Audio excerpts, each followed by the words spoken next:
Hi சொந்தங்களே, எப்படி இருக்கீங்க? ஸோ ரீசெண்டாக நாம் வந்து ட்ரேட் ரிலேட்டடான நிறைய நியூஸை கேள்விப்பட்டோம். அதில் பயங்கரமாக அடி வாங்கினது பார்த்தீங்கன்னா ஐஃபோன் தான். ஏன்னா மோஸ்ட் ஆஃப் த ஐஃபோன் வந்து சைனாவில் தான் ப்ரொடியூஸ் பண்ணுறாங்க. அண்ட் இந்த சைனாவில் ப்ரொடியூஸ் பண்ணுற ஐஃபோன்ஸை அமெரிக்காவில் ப்ரொடியூஸ் பண்ணோம் அப்படிங்கிறதுக்காக அமெரிக்க அரசாங்கம் வந்து பாடுபடுது. அண்ட் அதுக்காக நிறைய டேரிஃப் இதெல்லாம் வந்து போட்டாங்க. ஸோ அமெரிக்க அரசாங்கம் போட்ட டேரிஃப்னால இந்த மேனுஃபேக்சரிங் எல்லாமே வந்து அமெரிக்காவுக்குள்ளே வருமா? இதுக்கு ஆப்பிள் தரப்புலேருந்து அவங்க என்ன வந்து பதில் கொடுக்குறாங்க அப்படின்னு அமெரிக்கா வெர்சஸ் ஆப்பிள் ஒரு டீப் டைவ் இந்த வீடியோவில் பார்க்கலாம் வாங்க. ஒரு குட்டி பேக்ரவுண்ட். ஆக்சுவலாக இப்போ வந்து அமெரிக்காவில் நிறைய பொருள் தயாரிக்கிறது இல்லை. அதை வந்து எப்படியாவது அமெரிக்காவுக்குள்ளே கொண்டு வரணும் அப்படிங்கிறதுக்காக அமெரிக்க அரசாங்கம் வந்து பாடுபடுது. இதில் ஒரு கட்டமாக ஐஃபோன்ஸ் வந்து ஒரு பெரிய சங்க்குன்னு வச்சுக்கோங்களேன். அது வந்து முக்கால்வாசி சைனாவில் தான் ப்ரொடியூஸ் பண்ணுறாங்க. ஒரு சில பார்ட் வந்து இந்தியாவிலையும் வியட்நாம்லையும் இருக்குது. ஆனால் நிறைய பார்த்தீங்கன்னா சைனாவில் தான் ப்ரொடியூஸ் பண்ணுறாங்க. இதை வந்து எப்படியாவது அமெரிக்காவுக்குள்ளே கொண்டு வரணும் அப்படிங்கிறதுக்காக இப்போ ரீசெண்டாக United States secretary of commerce Howard Lutnick அவர் என்ன சொல்கிறாருன்னா ஒரு நியூஸ் மீடியாவில் இப்படி சொல்கிறாரு. The army of millions and millions of human beings screwing in little screws to make iPhones. That kind of thing is going to come to America.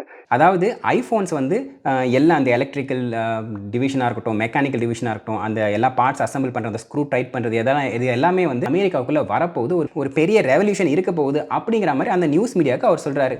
So இதை பார்க்கும்போது இதை வந்து முதலே பண்ணியிருக்கலாமே அப்படிங்கிற மாதிரி உங்களுக்கு நினைக்க தோணும். ஆக்சுவலாக இதுக்கு முன்னாடி இருக்கிற பிரசிடென்ட், அதாவது பராக் ஒபாமாவும் சரி பைடனும் சரி, இந்த ஆப்பில் வந்து அடிக்கடி எடுத்து வச்சு பேசுறது வழக்கம். சில வருஷங்களுக்கு முன்னாடி ஒபாமா வந்து இந்த மாதிரி சொன்னார். And this year Apple will start making Macs in America again. So இப்போ இருக்கிற அட்மினிஸ்ட்ரேஷனாக இருக்கட்டும், இல்லை இதுக்கு முந்தைய அட்மினிஸ்ட்ரேஷனாக இருக்கட்டும், எதுவாக இருந்தாலும் அவங்க வந்து மேனுஃபேக்சரிங்கை எப்படியாவது அமெரிக்காவுக்குள்ளே கொண்டு வரணும் அப்படிங்கிறதுக்காக தான் நிறைய ஸ்டெப்ஸ் எடுத்துக்கிட்டு இருக்காங்க.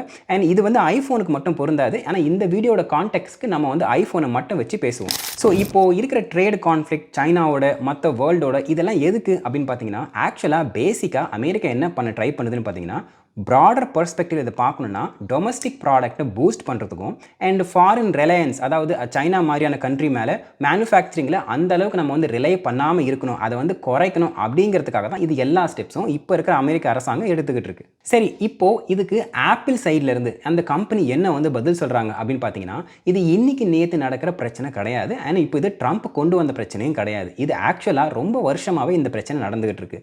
ஏன்னா 2015 ஒரு broadcast apple CEO dim cook கூப்பிட்டுட்டு அவர்கிட்ட வந்து சைனாவை பற்றி அவங்க வந்து பேசும்போது அவர் ஒரு வார்த்தை வந்து இந்த மாதிரி சொல்றாரு.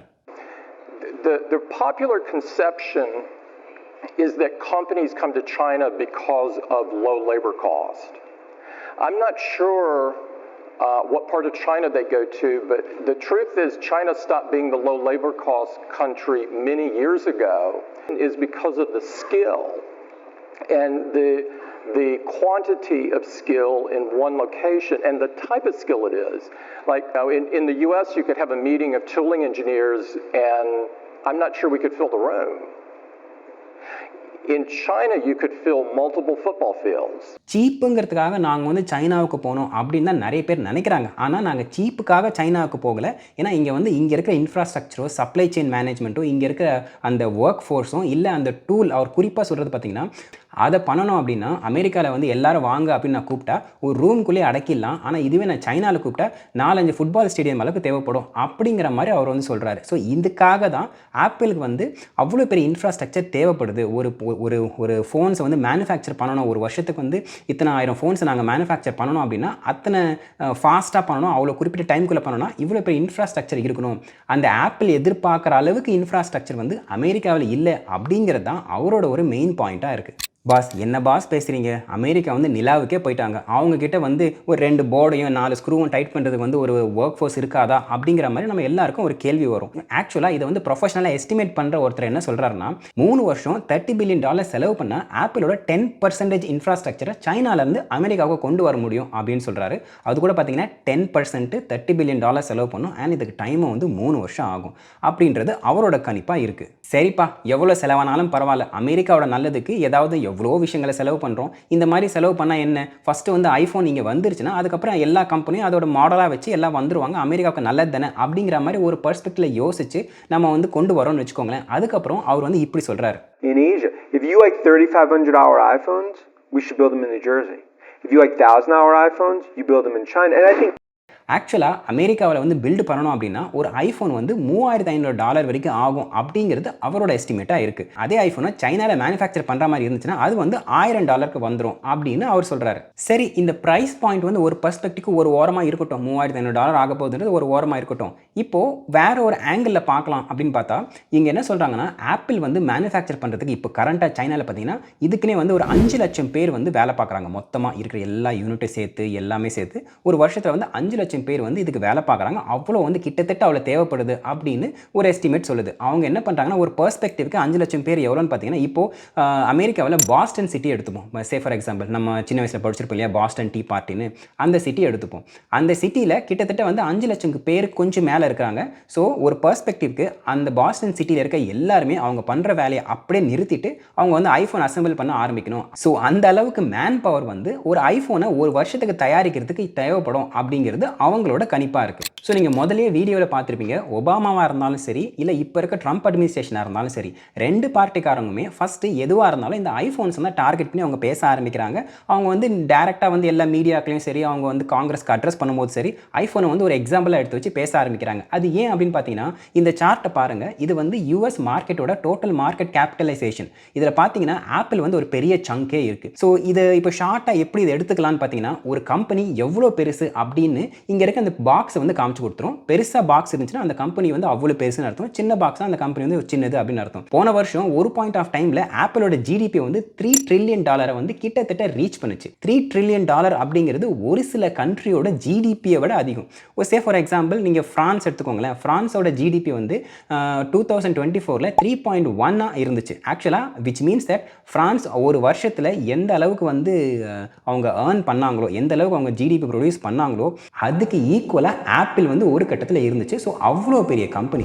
ஸோ அந்த கம்பெனியோட மேனுஃபேக்சரிங் வெளிநாட்டிலேருந்து அமெரிக்காவுக்குள்ளே கொண்டு வந்தால் அது அமெரிக்காவுக்கு ஒரு பெரிய பூஸ்டாக இருக்கும். இந்த மாதிரி ஐஃபோனை தொடர்ந்து எல்லா கம்பெனியும் வந்து அமெரிக்காவுக்குள்ளே வரணும் அப்படிங்கிறது தான் யுஎஸ்ஏ கவர்மெண்ட்டோட ஆசையாக இருக்குது. ஆனால் அது வந்து உடனே நடக்காது. இப்போ கூட டாரிஃப் போட்ட உடனே என்ன ஆச்சுன்னு பார்த்தீங்கன்னா, ஆப்பிள் சிஇஓ டிம் குக் என்ன பண்ணுறாருன்னா, ட்ரம்ப்புக்கு ஃபோன் பண்ணி அவருக்கு வந்து ஒரு வேவர் வாங்கிட்டார். இந்த டாரிஃப் கிடையாது, இது வந்து எக்ஸம்ட் அப்படின்ற மாதிரி இப்போதைக்கு ரூல் இருக்குது. அவர் ட்ரம்ப் கிட்ட இந்த மாதிரி பேசியிருக்காரு. He's the head of Apple, so he comes in to see me. And the problem is we can't compete with Samsung because they didn't have to pay tariffs because they weren't in China and they were in South Korea. I said, I'm going to give you a waiver, and I gave him a waiver. But I'm going to give you a 1-year waiver, but I want you to start building your plants in the United States. ஆக்சுவலாக இது வந்து Samsung வந்து south Korea base company, அவங்களுக்கு வந்து நல்லதாக போயிடும் அப்படிங்கிற மாதிரி சொல்லி அவர் வந்து ஒரு வேவர் வாங்கியிருக்காரு. அண்டு இது வந்து ஒரு இன்னொரு ஆங்கிளில் பாருங்களேன். இப்போ ஒரு பொலிட்டிக்கலாக பார்த்தா கூட ஐஃபோன் அப்படிங்கிறது எல்லாருக்குமே வந்து ஒரு பரீட்சையப்பட்ட ஒரு பொருள். அண்ட் நிறைய பேருக்கு எக்கனாமிக்ஸ்குள்ளே அந்தளவுக்கு வந்து டீப் அண்டர்ஸ்டாண்டிங் இருக்காது. ரொம்ப வந்து இறங்கிலாம் வந்து சில பேர் நியூஸ்லாம் ஃபாலோ பண்ண மாட்டாங்க. ஆனால் திடீர்னு அவங்கக்கிட்ட போயிட்டு நீங்கள் வச்சுருக்க ஐஃபோன் வந்து இப்போது $3500 ஆக போகுது அப்படின்னு சொன்னால் அவங்க வந்து அப்படியா, அப்போது இப்போ இங்கே நடக்கிற பிரச்சனை எல்லாம் வந்து இவ்வளோ அதிகமாக போகுதா அப்படின்னு அவங்க வந்து கொஞ்சம் பேனிக் ஆகிறதுக்கு வாய்ப்பு இருக்குது. ஸோ அதெல்லாம் தடுக்கலாம் அப்படிங்கிறதுக்காக கூட இதை வேவர் கொடுத்துருக்கலாம் அப்படின்றது என்னோட பர்சனலான ஒப்பீனியன். நான் மேலே வச்சு சொன்ன எல்லா பாயிண்ட்டை வச்சு பார்க்கும்போது அண்ட் இங்கே இருக்க எக்ஸ்பர்ட்ஸ் எல்லாம் வந்து கொஞ்சம் அப்சர்வ் பண்ணி பார்க்கும்போது என்ன வந்து ஒரு விஷயம் தெரியுது அப்படின்னா, இந்த ஐஃபோனும் சரி இல்லை இந்த மாதிரி அதர் மேனுஃபேக்சரிங் ஜாப்ஸும் சரி சைனாவுக்கு போச்சு. இதுக்கப்புறம் வந்து ஃபியூச்சரே வந்து ஏஐ தான். அந்த ஏஐயை வச்சு எப்படி வந்து இப்போ இருக்கிற இளைஞர்களுக்கு எப்படி வந்து ஒரு வேறு விதமான ஒரு அட்வான்ஸ்டு ஒர்க் கல்ச்சரை வந்து கொண்டு வர முடியும், இல்லை அதை ரிலேட்டடாக எப்படி சப்ளை செயினை வந்து மேம்படுத்த முடியும் அப்படின்னு பார்க்கலாம் அப்படிங்கிறது தான் இப்போ இருக்க எக்ஸ்பர்ட்ஸோட ஒரு தாட் ப்ராசஸாக இருக்குது. அண்ட் இதுக்கு வந்து எந்த அளவுக்கு ஆப்பிளோ சரி இல்லை அமெரிக்க அரசாங்கம் சரி வளைஞ்சு கொடுத்து போகும் அப்படின்னு தெரியல. லாங் டேர்மில் இது எந்த கோல் வந்து எப்படி மீட் ஆக போகுது அப்படின்னு நம்ம பொறுத்து இருந்தால் பார்க்குற மாதிரி இருக்கும். அண்ட் அவ்வளோதாங்க, நான் மேலே சொன்ன எல்லாமே என்னோட பர்சனலான அப்சர்வேஷன்ஸ் தான். இதில் உங்களுக்கு ஏதாவது மாற்று கருத்து இருந்தால் நீங்கள் தாராளமாக கமெண்ட் செக்ஷனில் சொல்லுங்கள், தெரிஞ்சுக்கலாம். அண்ட் இதே மாதிரி இன்னொரு இன்ட்ரெஸ்டிங் அண்ட் இன்ஃபர்மேட்டிவ் வீடியோவில் உங்களை சந்திக்கிறேன். அது வரைக்கும் thank you, tata, take care, bye bye. And சொந்தம் தொடர சப்ஸ்கிரைப்.